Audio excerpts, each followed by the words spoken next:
Now that the God of Thunder is back with his heroic friends, they're ready to take the fight to Malekith and his forces head on. All this and more on the pages of War of Realms, issue number 5. Let's hop on in together and find out what happens next, shall we? Alrighty then, so this issue jumps around in time like a ton, so you're gonna have to pay attention. As we join the book, we see Thor with his brand new Destroyer arm and Daredevil, the new God Without Fear and Heimdall replacement, taking the God of Thunder on a trip to the sun. Why the sun, you might be asking? Why is this so important? Well, you'll recall, if you were reading Jason Aaron's Thor in the lead up to this story, you might remember that Asgardia, the sequel to Asgard, got plunged into the sun at the end of the Jane Foster series along with Mjolnir. The city of Asgardia also just so happened to have a seed from the Yggdrasil, the world tree, on it, and because the seed couldn't be destroyed, the tree's actually taking root in the sun right now. This is surprisingly not bad for the sun or for the tree for that matter. In fact, Thor hopes that he can use the power of the tree, much like his father Odin did, to solve the challenge of Malekith. But wait, what is the challenge of Malekith, you might be wondering? Well, for that we gotta jump around in time a little bit and see how the War of Realms is doing on all the different fronts on Earth. First, we got Wakanda, where there's a hell of a team-up taking place right now. Okoye and the rest of the Dora Milaje are fighting alongside the Valkyries and the other Asgardian warrior women like Sif and Angela. Our heroes are quick to remind the angels assailing the city that Wakanda has never fallen. Furthermore, the Wakandans have no word for grovel, but they have many words for fight, and they're gonna teach them all today. They're not alone either, because next up we see the Punisher leading an entire regiment of Sun Elves who he's given automatic weapons to.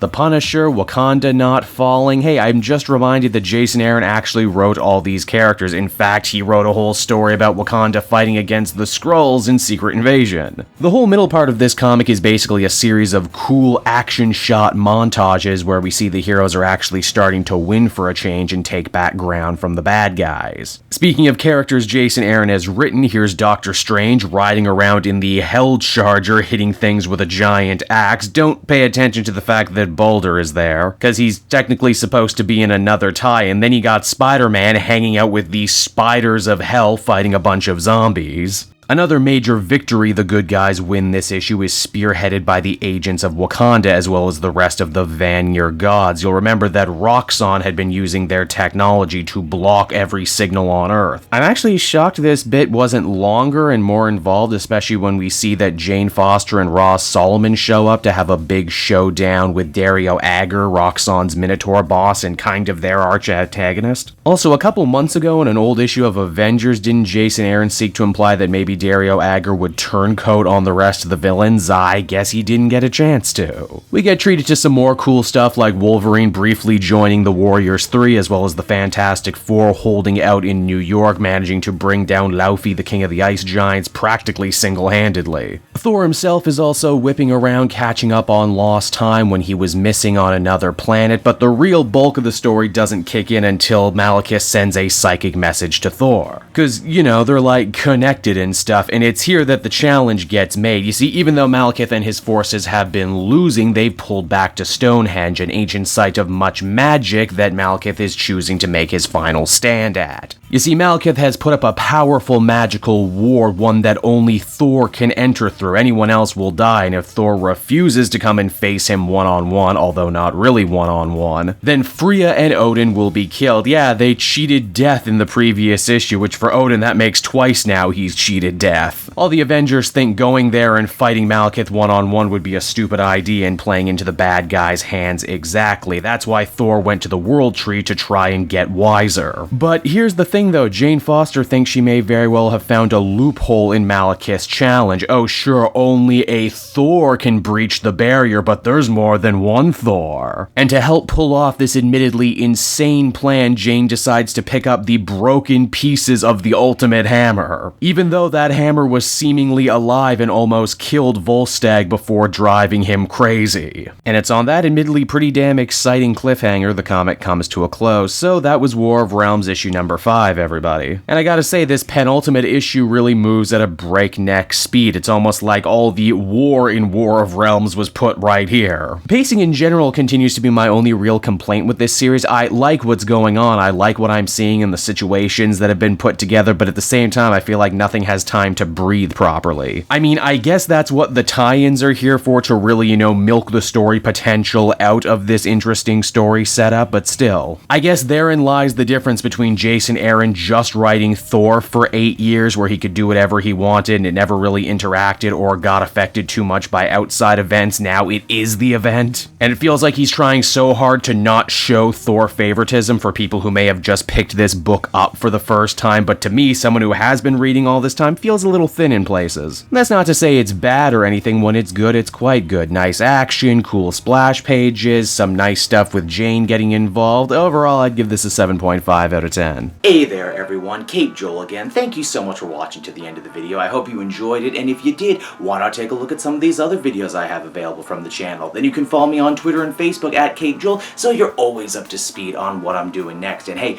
if you're feeling in a charitable mood, why not check out my Patreon page. Patrons get exclusive access to videos and content before anyone else, and you can do so for as little as $1 a month. So, until next time everyone, this has been Cape Joel, and I will be continuing to make more comic book videos that smack of greatness. Bye-bye.